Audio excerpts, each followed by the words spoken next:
joystick tails and button cues. Welcome to Gaming Views. Level up, we're on the go. Power ups in the audio flow.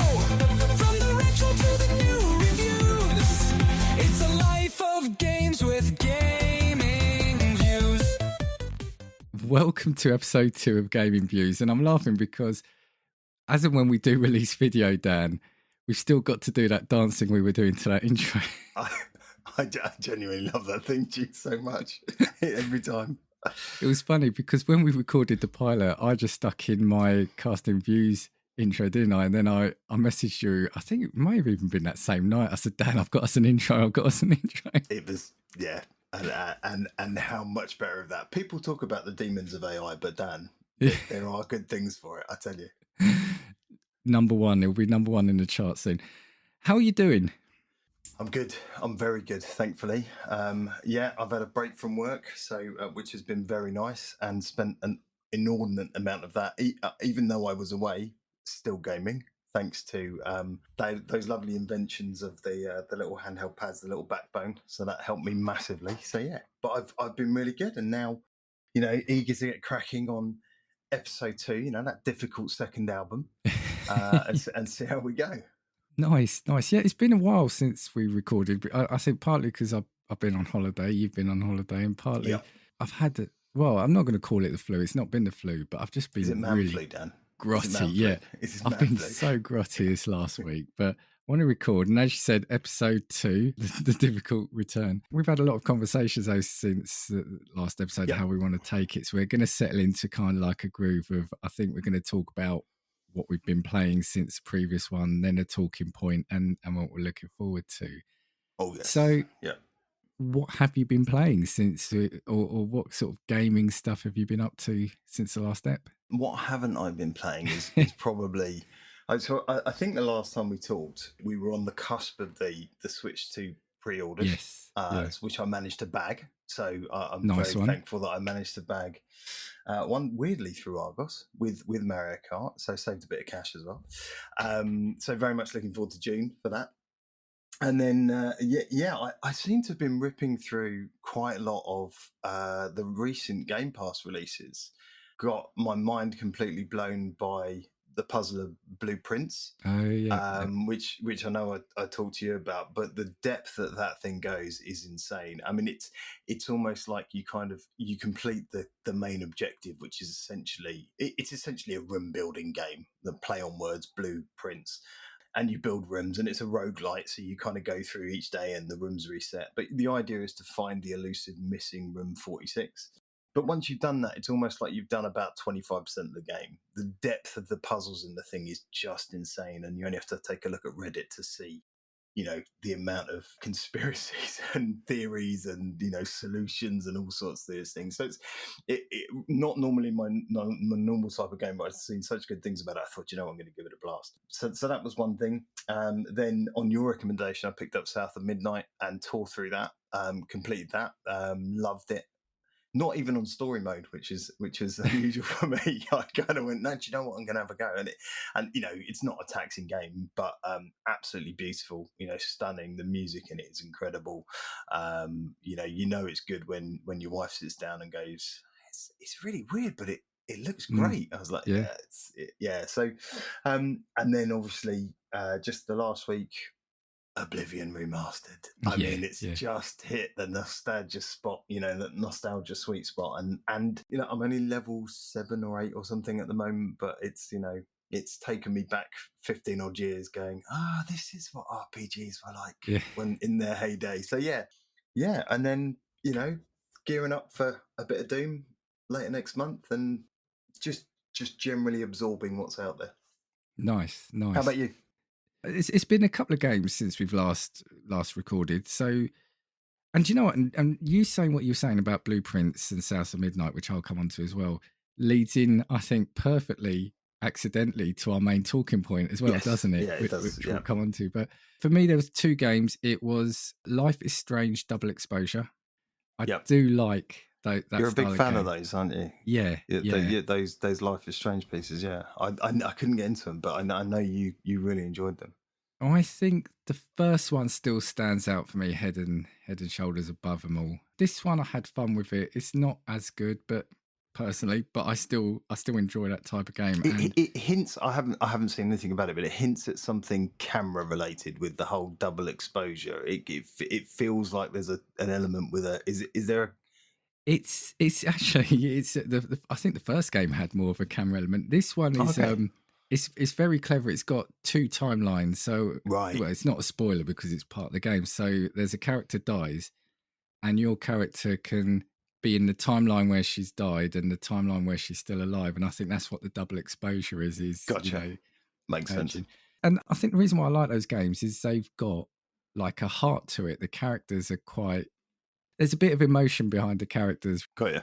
Well, I think it's something we both enjoy about the games that we pick up is the storytelling element, right? It is that you kind of get pulled in, you're drawn into the the games that we typically play, and actually, I think when we go on to talk about today's topic, there's a lot of those feed into that because they're very much story driven.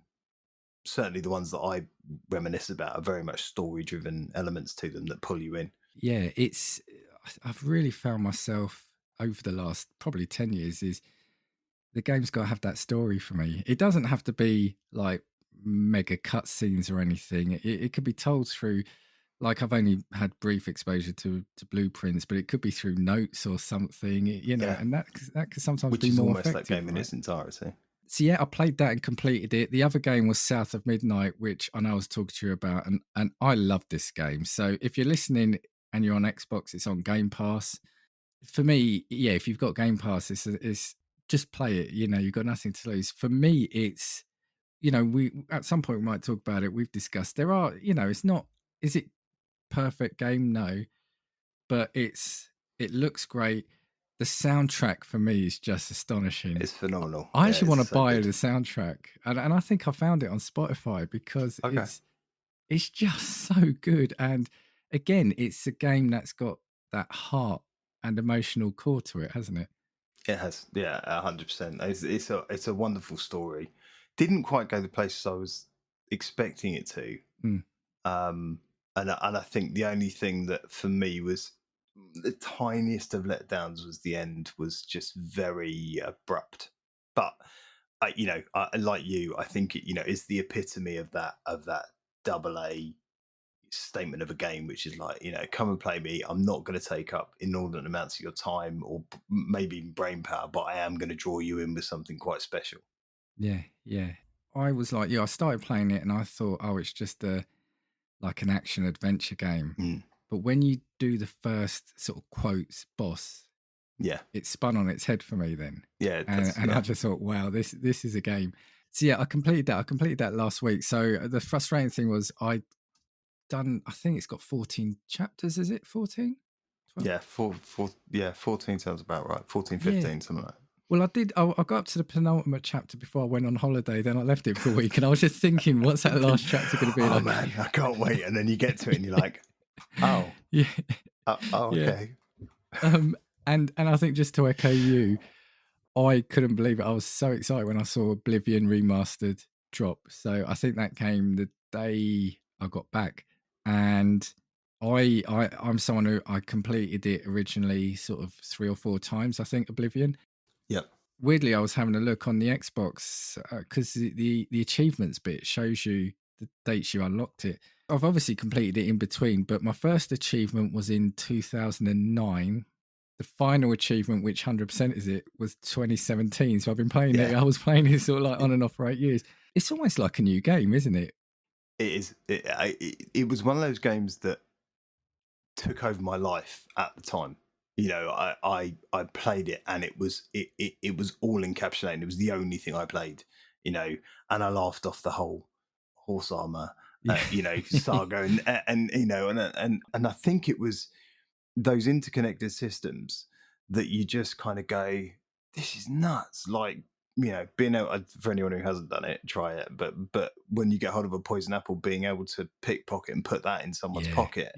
And then just walk away and watch them slowly lose 10 health points every 5 seconds or whatever it is and die, with no ability to heal themselves. those sorts of things, and the way. All right, you look at it now, and it's a bit clunky, like the NPCs wandering the same routes and things like that. But still, from we were talking 15, 17 years ago when it was coded, it's a work of art, and just that, and you can see where all those RPGs come from, and it is, like you say, now in Unreal Engine 5, like a new game. I mean, it looks stunning. I mean, it's still a bit janky, but it looks amazing. Yeah, I mean, it wouldn't be Oblivion or a Bethesda game, right, if it didn't have some clunkiness. I mean, I still think the original still looks good. Do you know what it's lost for me that the original had? It was... It sounds really bad, but it's that Vaseline 70s porn star shine that it had to it in the original, right? Yes, and now they've kind of taken it and kind of gone, no, we're not going to do that. It's very pretty, but there are elements to it where they've taken that away. It looks very brown, quite a lot. Very much so. Yeah, very much brown. Not in a bad way. Well, there's two bits I'm looking forward to. One is the Shivering Isles. Yes, I never played that DLC. Oh, didn't you? Or the other one. There were two, weren't there?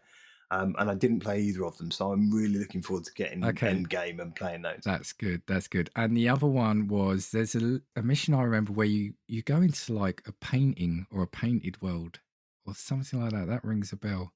So I've just done the dream world. So in one of the towns, you have to enter someone's dream and do the tests of perception and courage. Okay. And so there's that one. And yes, there is. I can't remember if that was this or Skyrim, but there's definitely I remember the painting one, because as I was playing it, I was like, "Is this the paint?" And then I was like, "No, this is different. This isn't." But yes, there is the painting one. That's it. I've got two more things to say about it. One, I'm like you. I'm still early on. I'm level 10, I think, but I've decided to hit the Dark Brotherhood missions because I want to get all the bad stuff done first and out the way, so I can focus on being the good guy again.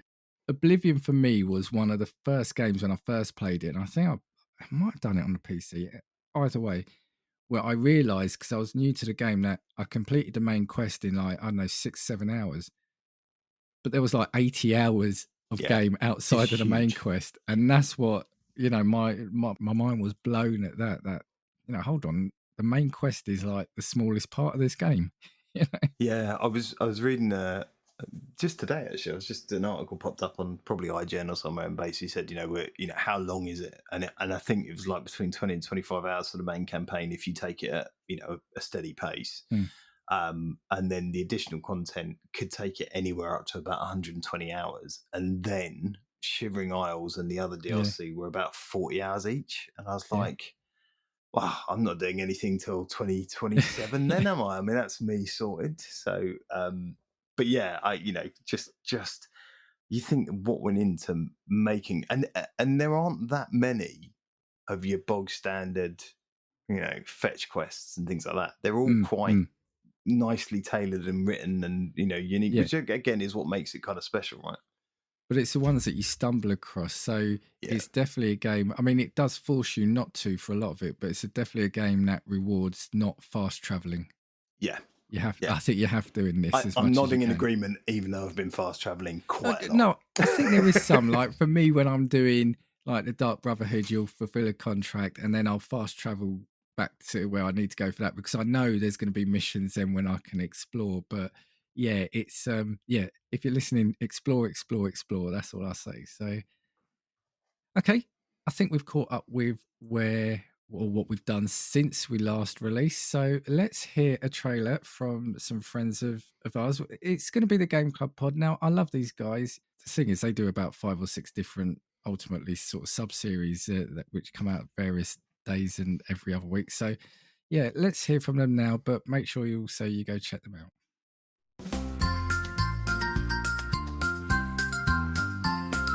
Welcome to my friendly Game Club, where everyone is welcome.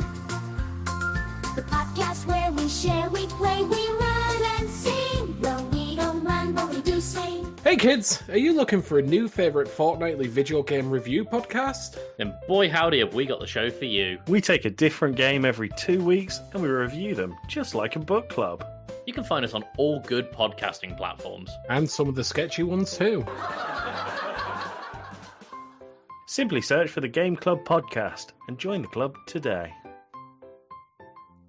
Right, Dan, we are back. And as I was saying before, we have got a number of subjects we want to do as a main talking point of the episode. I think this one, we didn't plan it, but it's fitting really well with the games we were talking about at the start. So we're kind of going to talk about what it is, or the difference between like AAA versus AA. And I guess we need to throw in indie games into it. Yeah. So I guess we need to just, for our view, is what do we think the difference is between them? So I think it's easy with the independent developers. You know, you're talking maybe a handful of people, right? It's a game on a real shoestring budget usually. Yeah, and I think a lot these days, and maybe actually historically, have kind of been primarily released digitally, and a lot of them take an opportunity in the indie space, which you probably would, right, to release on things like Game Pass, to release on things like, you know, PlayStation Plus, PS Plus, because, you know, it affords you a mass audience for something that's potentially a first project, or something on a much smaller scale than you've got ambition for. So yeah, for that, in that kind of indie space, it's a bit like back in the day, right, in the 90s, 80s, 90s, you know, when, you know, you go indie music, same thing, right? It's an independent record label. It's small, it's niche, it's maybe not something you go to a small venue to hear or whatever. It's almost like that extrapolated out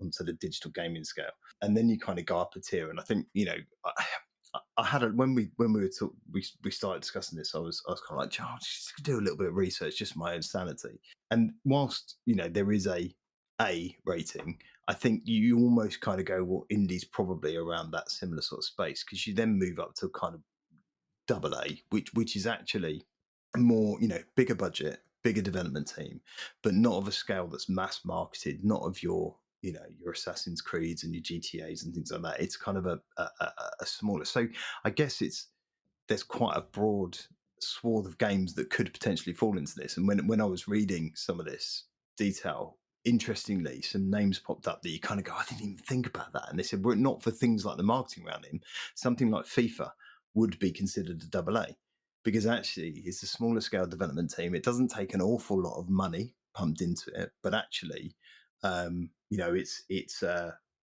because of the marketing that sits behind it, it's a AAA. And interestingly, what they think is probably one of the most expensive games ever to develop, which I hadn't considered, but when you think about what they've put into it, was actually Half-Life Alyx, because of the platform, because of the tech they developers build into it, because they bought their own orchestra, they, you know, all of these things they did to create all of the stuff for it. Actually, that Valve will never release the numbers, but they think it was probably one of the most expensive games ever made, and therefore considered AAA, even though the opposite was true, that it was niche marketed to a smaller number of people. It's a weird thing. Well, this is what I was going to ask you. And while we're still talking about what we think is or isn't like triple v double A, so in my head, I'd always had it that, yeah, your AAA is your big budget, big studios, big marketing, right? Yeah. And your AA, then you just go down a level. Maybe it's not marketed as much, etc. But, you know, when I was looking around on the net, some of it was saying like production values, you know, AAA, generally bigger production values. But then, you know, I was saying there's two things. One, look at South of Midnight. I would put that as a AA game. Agreed. Yeah. But when you're looking at it, they've not skimped on the production values, I think. You know, certain game mechanics could be improved, but when you're looking at it as a whole, it, you know, it's great. And the one I want to put to you, and I asked Joey of Game Club Pod as a test for this, and he kind of thought very similar to me. So I thought I'd throw this at you as a surprise. Baldur's Gate 3, where does that sit for you? So Baldur's Gate's a AA for me, because I think it was in pre-release for a very long time, right? Probably one of the longest I've ever seen. I'm hoping No Rest for the Wicked doesn't go the same way. And I didn't partake in the pre-release. I read lots about it, and I used to be a huge D&D nerd back in the day. I used to play almost religiously every evening with a group of friends. And so I waited for it with great anticipation. And when it came out, I don't think, you know, from a AA versus AAA, look, it wasn't mass marketed. I think the word of mouth thing hit post, you know, advanced release. I think, you know, lots of people became invested in it. The forums blew up with it, you know, and it became this true, look, it really is a proper D&D game. It's limitless in terms of the things you can do to overcome a problem. And I think that's the beauty of, you know, Dungeons and Dragons, part of that. being a geek back in the day was, if I'm going to solve a problem, I can do some shit. I'm just going to turn invisible and nick this thing out of this guy's pocket. I'm going to, and you just roll the dice to determine it. And they've managed to build that mostly into a video game, which was phenomenal. But as a, look, Larian Studios aren't massive. They haven't got a massive track record. It's a small development team. So for me, it's a AA all day long. But and this is it. So initially, I said AA because, like you said, Larian aren't a massive studio, and that's no disrespect to them. But I think what it is, and then I decided to look around, and some people call it AAA. I think what it is they're a AA studio that have produced a AAA game in the sense of they've shown love to it. They've created a fully contained game. Yeah. I've not actually played it yet. I've got it, but I've not played it. But it's clearly, what do they call it? A project of love for them. They've not just done this by numbers. So yeah, are we seeing that? And that's where I was thinking coming to this. The lines I think are blurring more because indie developers they're not just churning out spot the difference game or almost like a PowerPoint slide game. Yeah. Indie developers are up in the game a bit. The AA games are up in the game a bit, and maybe what we're seeing is, and actually something I was going to say to you, are we falling out of love with what we traditionally call AAA games because some of these AA studios are producing far higher quality than maybe what we've seen from quote AAA?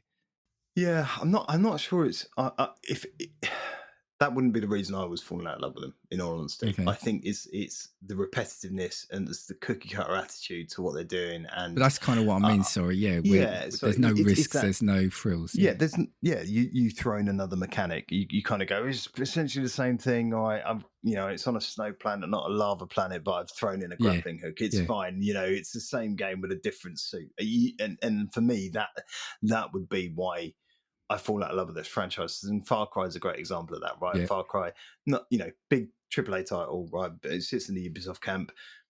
Fantastic game. First one was brilliant. Second one was even better. Third one just insane and about insanity, but a fantastic game. And then it started getting, do you know what? I've done all this, and it's just a slightly different setting, and the protagonist is slightly different, and the antagonist is slightly different, but the story is just, and yeah, all right, I went and played them, but you're like, oh, look, there's an elephant in it, or there's and you're like, really? Or now I've added a dog as a sidekick, and you're kind of like, yeah, but I'm just basically sniping enemy camps from a distance and then going in and taking all the goodies, No, sorry, but this is exactly what I was going to say, where I say, I say for my part that I'm falling out of love with the AAA games is because we're saying the AA's are up in their game, indies are up in their game. And AAA's, and I'm not going to say for all of the games, and not going to say there's no enjoyment, but it's absolutely what you said. It's year in, year out. We get the same game reskinned, and games have been doing that since the dawn of time, right? But look at some of the games I absolutely loved in the past. Call of Duty. I couldn't wait for the new game to come out. Yeah. Then I think they did a clever thing by alternating it year on year with Black Ops and Modern Warfare, studios, right? That gave 2 studios 2 years in between. But even that then just felt difficult. It felt tiring. Assassin's Creed was another one. I loved that series. I think it's quite telling that I've been playing Assassin's Creed religiously to the moment that Shadows to the moment I picked up Blueprints and then South of Midnight. And immediately my attention was diverted away. And I did go back after I finished South of Midnight and completed what I could of Blueprints and went back. And I was just like, I'm just back into Murder Machine mode and I'm not really feeling But that's engagement. It. We're just getting the same game. And, it saturates. Like Assassin's Creed, I went a few years without buying them. And then I think when Origins came out, or was it Odyssey? I like that, but now even then again, now it felt like they were then just releasing, but making them bigger and bigger, which I'm not saying is necessarily the right thing. So here's an interesting thing, right? So I made a list. I was like, right, thinking back through my potted history of games, I made a list of what I consider AA games, right? And people can disagree. And with 2 exceptions, there are no sequels to any of these games. Okay. Right. Okay. And I haven't included Dead Space on that list, although I wish I kind of had of sort of. In no particular order. Recent ones are kind of Atlas Fallen and Eternal Strands, right? So I'm going to take them off because if there's a sequel, they're not going to announce it right yet. Time Shift, which was kind of a first-person shooter time travel, weirdly. Evil West, which was another fairly recent, right? Rogue Warrior, Black, Second Sight, Psyops, Prototype. I know there was a Prototype too, so I'm kind of like... And then there was Singularity. And the exceptions, I guess... Oh, there was Breakdown as well, which was an early one. We've spoken about this before, and you don't remember it, and I fondly remember it. And then there's the kind of two exceptions were Fear, because I love the Fear games 1, 2, and 3, and then Darksiders, which I also love, like 1, 2, 3. Yes, but I think all of those I would consider kind of AA standard games, and I can't quite put my finger on what makes them that for me.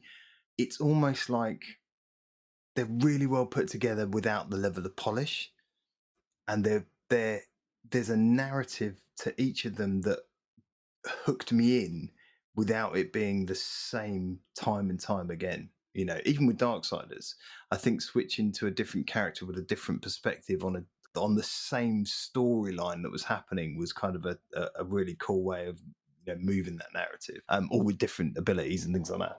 But I think each one of those was, and I'm struggling to articulate what it is that I think makes them AA and not AAA. Because for me, it's not a scoring rank, right? You could easily turn into that. But I think there is just that, instantly when something's a AAA. GTA is a prime example of that, right? And that was something that went from a AA, yes, or an indie, actually, all the way through all of those things. But you see, I guess the difference, because GTA I knew would crop up from one of us, I think it's the difference for that one is because they do wait so long between iterations. So it's you are waiting for the next one, and they generally do tend to up the game a little bit. They mix it up. You said it yourself with Far Cry as well. Love the first. When we talk about Far Cry, I'm talking about the more modern iteration. So is it like 3, 4, 5? Yeah, 2 was kind of your South Africa, but it was 3 where it really kicked off. And I loved that game, but then you were just playing the same game again. Yeah, I mean, even Primal, which was like, well, we're going to make it different. And you're like, but you're not. I haven't got a sniper rifle, but I've got a bow that does exactly the same thing. It's just a different skin. It's all you've given me. So, But going back to your point, what you're saying about why, those games, for me, and you said so many good games in there, like Second Sight and Psyops as well. Is it that all of those, the telling point was you said no sequels. Is it that these are like brand new IPs, brand new stories, so there's a bit of love and attention put into it, and knowing that you can't capture maybe lightning in a bottle a second time, or the opposite, that it's not, but it's not iteration 8 of the same game, so they're just churning it out at that point because they know people are going to buy it. Is there that attention and love and thought put into a game that isn't title number 8? I think it's probably a bit of the former. I think it's a lot of these things. Is it lightning in a bottle, or is it I've told that story? Because even when you take something like Prototype was on my list, the first game was incredible. The second game was okay, and it was just a bit more of the same. Which, don't get me wrong, in some instances I absolutely love. And I'm happy to pick it up and have a bit of popcorn and just kind of go, it is what it is. But I think a lot of those on that list that didn't have a sequel or a planned sequel were purely, they told that story. It was an encapsulated story, and they're kind of going, I've done that, and I've told it and it worked. And you could argue that maybe they didn't sell, right? Maybe it didn't sell in the quantities that warranted a signal. And I think that's part of the depressing thing is a lot of these games that we talk about, the Assassin's Creeds, FIFAs, Grand Theft Autos, whatever they are, these big games, they're purely driven by a number. It's all about, capitalism. It's all about, they've drawn in this. I mean, one of the biggest games in the world right now is GTA Online, right? So it's like, well, it would be a no-brainer not to make a sequel to a massive selling game like GTA 5, right? Make 6, upgrade the online component and continue to spin money off the back of it. So a lot of So when you see these things that, like Dead Space and things like that, they don't quite make the money, because we got 3 of those, right? And they were all great in their own way. That story of Isaac and the different settings that he was placed in, and they were all really good stories in their own right. And the only reason that 3 didn't happen from the studios and the developers themselves was that because it didn't make enough money. So they had more story to tell. I think a lot of the time that, they've told that story they want to tell, therefore they don't need to, or they've got more stories to tell, but sorry, it didn't make enough money, we're not going to bother. I want to say I'm not bashing AAA games, because there are some good ones out there, and Totally. there are people obviously get enjoyment out of them. But the other thing is, we call it churning them out, but they know they know it will sell, especially Call of Duty. It doesn't matter how many times the campaign is slated, it sells because they know what they're doing with the online side of things, and it doesn't matter that it's just a slight reskin. It's so you can't win sometimes, because when they do tweak it, they get slammed for going away from what is the Call of Duty formula. So it's almost like damned if you do and damned if you don't, right? As a studio.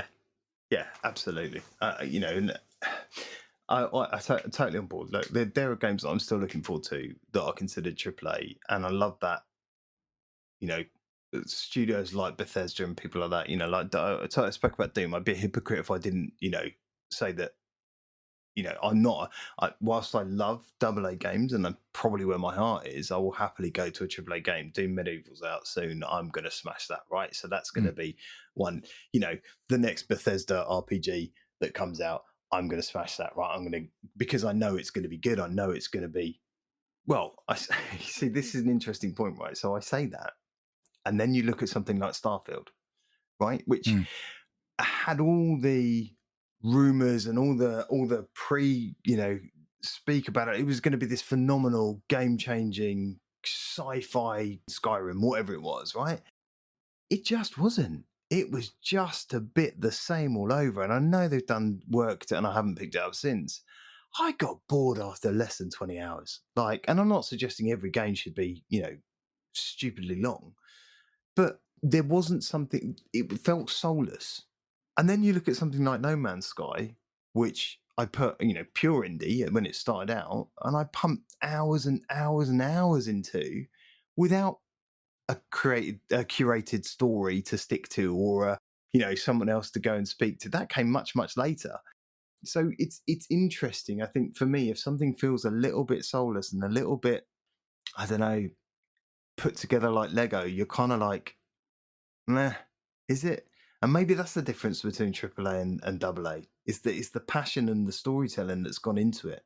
I do wonder with me as well, is it, we alluded to it in the last episode, is it that AAAs often, they think more is better, so I just don't have time to do it. Like Starfield, that's a great one, because for me, that's a game I should love, right? Yeah, agreed. It's my game all over. Right in your wheelhouse, right? Just didn't get on with it.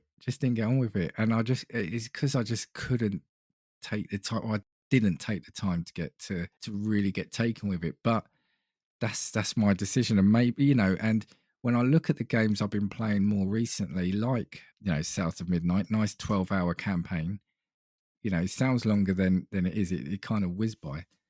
Maybe but there's we're all time poor, right? Yeah. But it's just the way we are these days. We're all time poor. We don't have, it's our most precious commodity. Whilst we might have disposable income, we haven't got disposable time. So what we choose to spend our time on, I did spend time trying to engage with Starfield. I made it exclusively the thing I was going to play when it launched, because I wanted to, I wanted to get in there and be a space pirate and, have a jetpack and all that, and yet it all just became a bit meh. Now, look, there'll be people out there, and I think this is the beauty of video games. There'll be people out there who are screaming that it was, the greatest thing that was released that year or since. And fair play to you, right? Because it's all supposed to be subjective. This is your and I opinion on this whole thing, right? So this is just our perspective, and we're going to agree on some things and we're going to disagree on some things. But it just didn't click. It didn't click, and I think there are a number of, and I'm finding more and more, and maybe it's an age thing, like I said, Assassin's Creed Shadows is unbelievably beautiful. It is a stunning game. Honestly, if it was just a riding a horse simulator, I would be quite happy just going from place to place, watching that wind pick up the leaves and I was blown away by Ghost of Tsushima, but this is.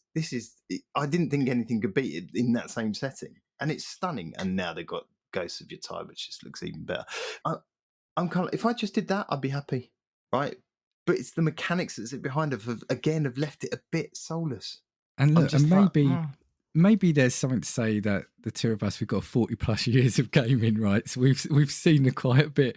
But and I was just looking at some of the, I was just looking at my Xbox playlist, because the majority of games I think recently, other than like Oblivion, is and Call of Duty is like those, what I would say the AA and indie. Like I've got South of Midnight. There's a Blueprints. I've not played it fully yet.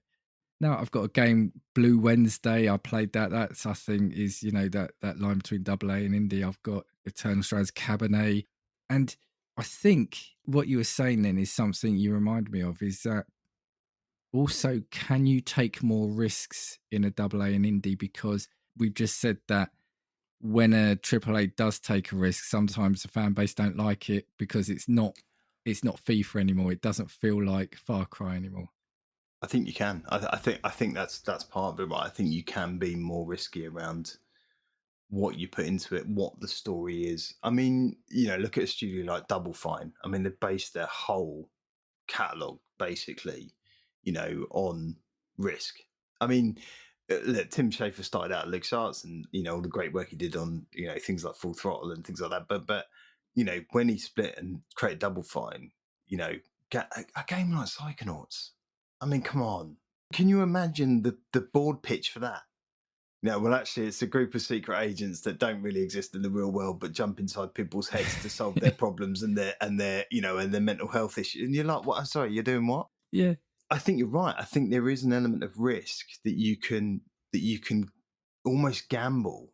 But the danger is the territory you then fall into that goes, well, okay, you can do another one, but make it bigger and better and sugarcoat it and whatever. And I think that's, the bit that's like, man, I wish they'd just make more of the purity and more of the, than then try and keep going and going. And there are some that like Assassin's Creed is a really good example of, they've had some fantastic, it started off as, I mean, in fairness, probably a AA title, right? It's set in a very small world. It wasn't open world. It was very niche. It was and they tried to take that back with Mirage, and but then you had, Black Flag, and it introduced a load of stuff that people fell in love with, and pirates and ships and sailing and stuff like that. So I think he's done a really good job of kind of moving things along. But I think the last, 2 or 3 have just got a little bit samey and a little bit kind of meh. So I think they haven't taken those risks that you talk about, Yeah, well, they made it. I remember Assassin's Creed being one game where they said, right, for a year or two, we're not releasing a game. Exactly. Yeah, we're gonna. And that's what it was. It was like a breath of fresh air, wasn't it? Mm. Yeah, I haven't got to worry about getting that next year because I'm going to buy it. I'm going to get it anyway. And we took risks as well. Another game hit me that I was just looking at playing. Have you played a game called Indica? No, you've mentioned it to me, and it's on one of my lists. It came up. I was looking through something the other day, and I thought, "Why I forgot that?" And it's like, "Oh yeah, Dan."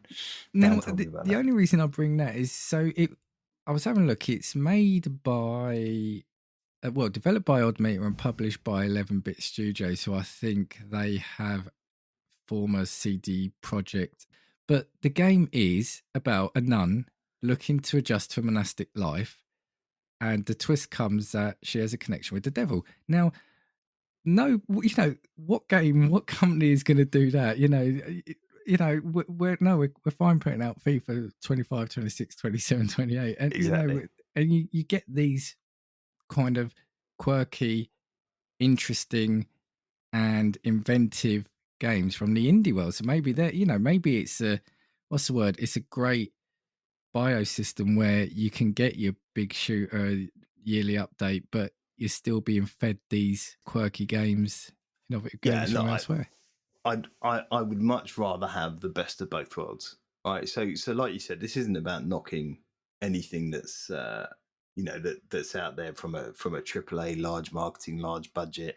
I sound quite down on the whole thing, but I wouldn't want it any other way, right? I love the fact that I get to pick and choose, the games that I play in the way I want to play them, on the format I want to play them, and the type that I want to play. Right? I've always been primarily single player focused, whether it's a shooter, whether it's an RPG or puzzle, whatever. I'm not a big online gamer. I just haven't got the patience for it. I think playing with other people, and I haven't got the reactions anymore. Definitely haven't got the reactions. We used to do it, right? But I think now I've very much gone into it. So the fact that I can choose between an indie game that does something fantastically well, like Boltaro, which is just a card game, that I got obsessed with last year, right the way through to the gamut of all these big, fancy, flashy, super advertised games. I love the fact that I can do that and everything in between. Because it's like I said, it's I think it's such a subjective thing. On one man's junk is another man's treasure in video games. I think that's never been truer than the world we live in today. With it, we're spoiled for choice. Yeah, and that's the thing. And I was going to say, yeah. So I'm not sort of Call of Duty as much as I've said, oh, it does this and that, and it's just churning it out. So I've done it recently with a few friends, jumping in on the online side of things, because there is that element of just jumping in, having a few games with some friends, having a laugh, getting annoyed at it, and it's fun. But playing the campaign, I said to you, I used to love waiting for the campaign. So Modern Warfare 1, 2, probably 3, even Black Ops 1, 2, 3.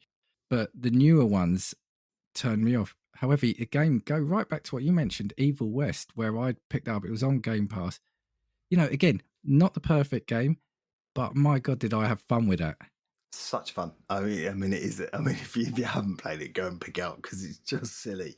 It's just a silly, I can't think there's any super special mechanics to it or anything that make it, stand out. It's just a heavy, and I mean heavy in the kind of Gears of War sense that, you're quite a stompy, not even barely running around shooting things, in the old Wild West, aboard at times a hot air balloon or whatever, a Zeppelin type, it's kind of all this, but it was just pure fun. It was like, I can have a bit of that. I'm happy with that. It was like ghosts and vampires and things in a Wild West setting, wasn't it? And it's like, what a great mashup. It was brilliant. I mean, I'm talking about it now. I'm thinking maybe I'll go through that again tomorrow or something. Because it was just like you said. It was fun, and I think that, if anything, is what you really want, right? You just want it to be fun. And I'll reiterate what we said in the first episode: is that you and I have just grown up loving games, and I think that's where sometimes if we're down on something, it's just because we want the best from it, isn't it? We've always enjoyed doing what we're doing, and we'll probably be doing this till we're 80, right? Do you know what? I often find it hard to think of a time where there won't be something. There was an article I was reading the other day about a guy, it was probably on Polygon or somewhere, but someone kind of talking about, look, like, I play video games, but they genuinely help me. It's not necessarily a break from reality, but just even recently, that Blueprints thing was almost a way to disconnect my brain from work and reconnect with other parts of it that were kind of puzzle solving. Because I don't have a monotonous job, but there's always something that comes up, but it's generally now more about office politics and managing that, the people element of things. So to be able to go and switch into a game that is about logic and puzzle solving. I mean, I did something I've never done. I don't know, it's probably around here somewhere, but I've actually got, honestly, I've got a notebook. Everyone, I'm seeing the notebook. I never look at that. Right? Make notes about like look, there's little like, wow, honestly, look at that. That's a walkthrough. You should be putting that online. That's a walkthrough. But this is what I mean. I've never done that, but it became so absorbed. But that says it all. I'm not. Yeah. Right. Yeah. You're sitting there making notes about physical notes about because I didn't want to spoil it by going, well, let me just have a look at a guide. And don't get me wrong, there were a couple of times I had to, because I was just like, this is frustrating the hell out of me now. But in the main, I solved as much as I possibly could. Probably about 95% of what I did in that game, and I'm nowhere near finished it. But even my daughters were getting involved. So my 11-year-old, there's a puzzle in there that revolves around a dartboard, right? And it's all around arithmetic. So addition, subtraction, multiplication, division. But then it starts getting into things like square roots and, fractions but all around the numbers on the dartboard. So the solution is always going to be a number between 1 and 20.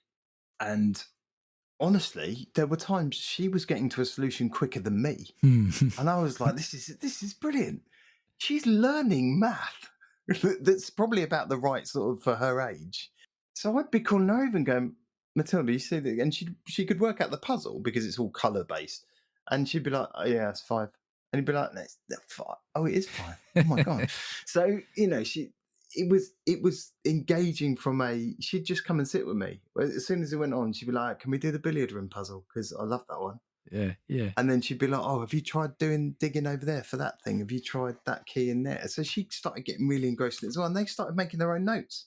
But that's brilliant. It's not a multiplayer game. Do you know what I mean? That's brilliant. The fact that, your kids are getting into that as well. And, the fact that you've got, and like I said, there were pages and pages of notes. If a game can make you do that, because a lot of times they say, oh, you should have note and pencil, make maps or whatever. But you can't be bothered because the game is good, but you're not going to do that. But if a game's made you do that, then it's got you, hasn't it? It's absolutely got you. 100%. I mean, it was. Look, we went away for a break, just a little city break in between. And like I said, I took the backbone and most of the time I plugged it into the iPad because it's just a slightly bigger screen, and used the cloud gaming piece on it. I'm diverging from our conversation, but it was of an evening when you're sharing a room with 2 young kids and your wife and a dog. There's not an awful lot you can do past kind of 9:30. You've had played pool downstairs at the bar or whatever, and then you kind of come up to the room. So to be able to turn that on and be absorbed by that while the missus is reading and the other one's reading a book or she's drawing or something, and then Matilda will come and sit down with me and kind of go, oh, can we play Blueprints? And it was just a wonderful, joyful thing, and the people go, oh, yeah, but it's just a screen, it's just like, but that's an opinion, right? And that's why this whole stuff's so Pac-Man was just a screen. Right, exactly.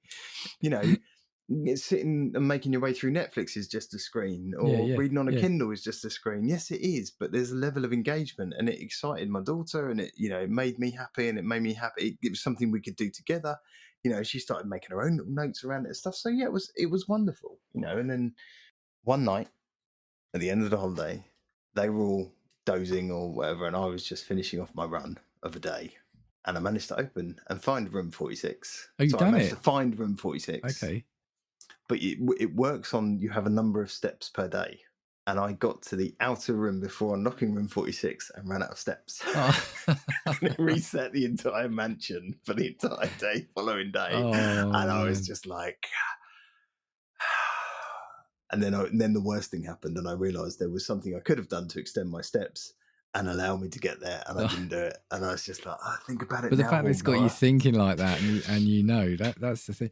It's like, but I wasn't super angry and frustrated, which I have been in the past when something, you know what I mean? It was just like, I'll go again tomorrow. I'll try it. But it took me another 10 days, not real days, but 10 game days, which is in-game days, to finally do it. Yeah. Even though I knew all the solution, because it's the random number gods. Yeah. It was certain stuff had to happen, stars had to align for me to get that thing, and it took another 10 or 15 days for that to happen. Well, this is the thing. I've briefly looked at it because I realised, and this will be my point, that it's got a lot more depth than it looks like it has. So I've decided quite quickly not to play it until I knew I could dedicate time. So I started South of Midnight. But this is what I was going to say. If you've seen clips of it, you'll make the same mistake that I think a lot of people have, say it looks extremely simple, but it's not, is it? That's the thing. It has layers upon layers. It is a milfoy of a video game. It's it's just insane the depths that it goes to. And even today, I read again, just reading an article of someone saying, I didn't realise how much of an, and this might upset some people, but how much of an anti-fascist game it is. So there's another story thread that I never found, and a room that I never found, that tells a very different spin on the story that you piece together throughout it. And I was like, oh my God, I didn't, because I haven't read that book in the game with that specific thing and the unredacted copy. I was like, I didn't even know that. Like, so it like I said, I think completing the main, credits roll part of the game, 25%. And you've then got another 75% to solve all of these things. It's insane. And I don't even want to know what the inside of the guy's head had created or girl's head had created that game, because it's mind-blowing. Well, and this is it. And at some point we'll probably also talk about like individually, like the indie developers or the solo developers, because there's been a couple of big ones in the past, haven't there? Like Braid was the big one, wasn't it? Where I love Braid. Yeah. And that was all done by one person, wasn't it? Yeah. Or at least the majority of the game. Yeah, Tunic was another one. Yeah, Tunic. Well, the biggest one ever out of all of them was made by one person, and that was Minecraft. Right? Minecraft, Notch created that. I mean, the man, again, I think you have to have a semblance of madness, right? But he created that, and now look, it's a bloody movie starring Jack Black and Jason Momoa, for Christ's sake. Well, that's it. Well, there's a couple of games I've got specifically because they were done by one person doing it all. And there's a game, I think it's his company, he calls it Two Bad Games. There's a game on the Xbox, at least, it's called Broken Minds. And, you can see it's very a basic looking game because it is one person. But the story he's trying to tell in that game, I kind of admire that, you can get these people that, we used to talk about like the bedroom coders in the day of the Commodore 64 and the Amstrad. You're kind of getting that now still. And like, and I was talking about Xbox predominantly because that's been my platform over the years. They've always tried to have a big like indie presence on their marketplace as well, haven't they? Yeah, it's part of the joy of Game Pass is picking up something that you would never have even taken a second look at and going, my God, this is brilliant. I mean, I don't know if you've played Tunic, but that's another example of a phenomenal game. That it's kind of an isometric Zelda type thing. You play a fox, but the puzzles and the depth of that, again, they're not Blueprints level, but they are pretty mind-blowing once you get your head around them. You're like, that's how that works. That's what that chime there means. And I didn't know that meant, and that arrow pointing there means this thing, and again, layer upon layer. Yeah, these people have so many more tools at their disposal now to be able to create these things. I mean, in essence, No Man's Sky was created by one person, right at the beginning, kind of when it went into pre-release and and you look where that's taken him now, but he's persevered with that for 10, 12 years now, and it's just grown into this cult following, and it's mind-blowing. And the abuse he got at the start, remember that? Yeah. But when you go back and you look at it, I mean, my girls were interested in seeing it because they kind of wanted to play something that was a bit less Roblox, and they were just like, "What? You can just get in a ship and just go anywhere?" And I'm like, "Yeah, well, provided you've got the bits for your ship, but because it's got this kind of exploration mode now, you can pretty much do that anyway." And this is all procedurally generated. It's all, you're like, "This is mad." Yeah. Like, I head to this thing and it's got its own biosphere and it's got its own plant life and and you're like, wow. This is it. Now, I've been having an internal argument with myself this whole episode now, and I think I can formulate it. I think I was saying that I'm kind of frustrated that the big AAA companies don't innovate enough. Like, for example, we had the Nemesis system in the Lord of the Rings games, didn't we? Oh, yeah. Warner Brothers. Oh, dear.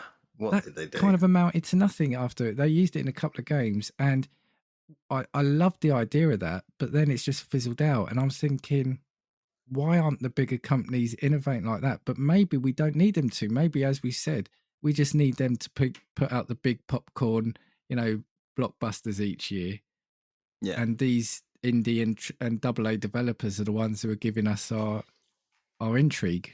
You look at WB, I mean, one of the things that as an umbrella company, a parent company, they're very good at and have always been very good at is litigation and the legal aspects of things, right? I mean, these guys own DC, right? So, they've always managed to shut people out of, specific characters, be it Superman or Batman or whatever, and then someone's laid a claim to something, they've always been very good at. I mean, Marvel are the same, right? They're or Disney now, they're the same at that. But they did this same thing with the Nemesis system, is my point, right? So they've essentially locked that piece of technology out now until I think it's something like 2030, and you're like, what you could have done with that, you put that in a, you know, any other game where, you know, you defeat someone and then they come back bigger and stronger and they've got a grudge against you and they've built an army to fight against, or whatever it is. You know, you put that in any other setting like Batman or something like that, you're like, this is insane. But no, do you know what I'm going to do? I'm going to sit on it and lock it down and make sure no one else can have access to it. Nobody else can have it. It's my ball.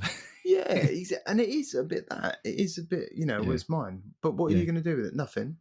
But how does that help anybody? You know, so yeah, I just don't understand it. But I think it does stifle innovation, which I think was your point, right? I think it just stops people from wanting to do cool stuff unless they can kind of keep it to themselves or keep it niche in kind of the indie world and go, well, I'll do it that way then. And then they can just buy that indie developer and then a new one will come along. Which is what they do, right? Which is what Sony and Microsoft are now doing. I mean, that was the realization they had a few years ago. It's like, well, screw it. If I can't create this stuff myself, I'll just buy the people who are doing it. Yeah. I'll throw money at them. Yeah.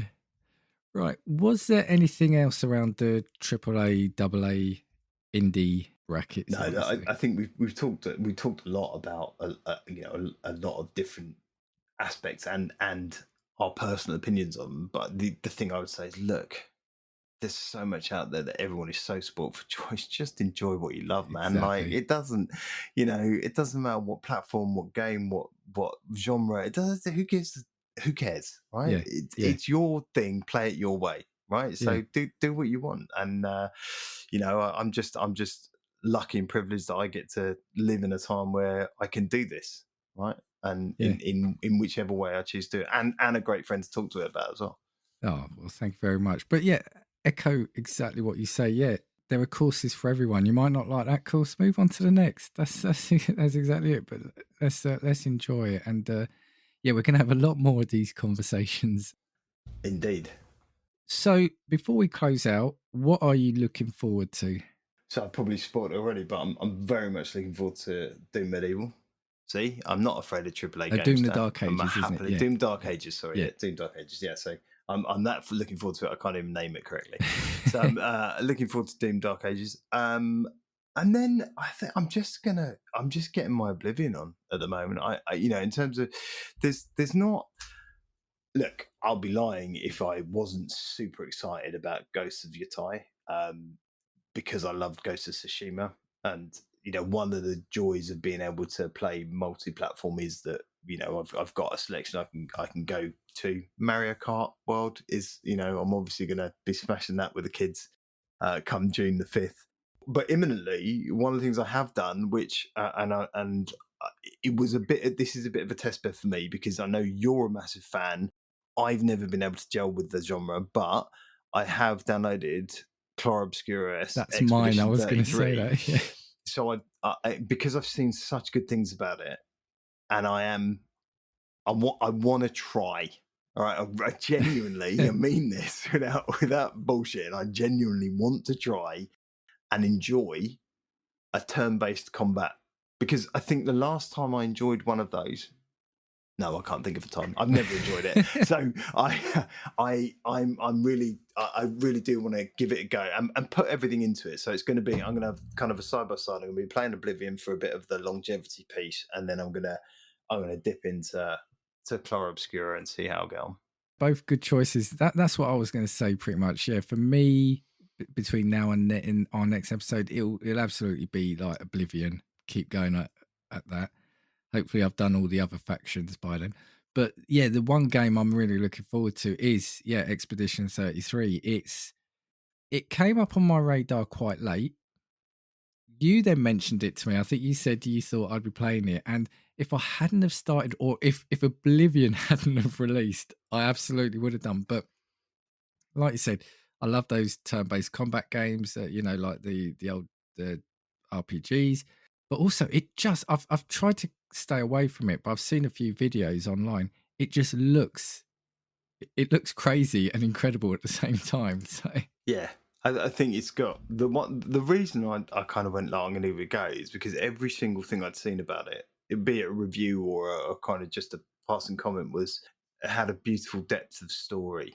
And when we talked a lot about AA games, and a lot of what they do really well is to bring that story, be it twisted, weird, unusual, in an engaging way. And I was like, well, I love a bit of that thing, because I love that kind of drama and piece that goes alongside a really well put together and thought through game.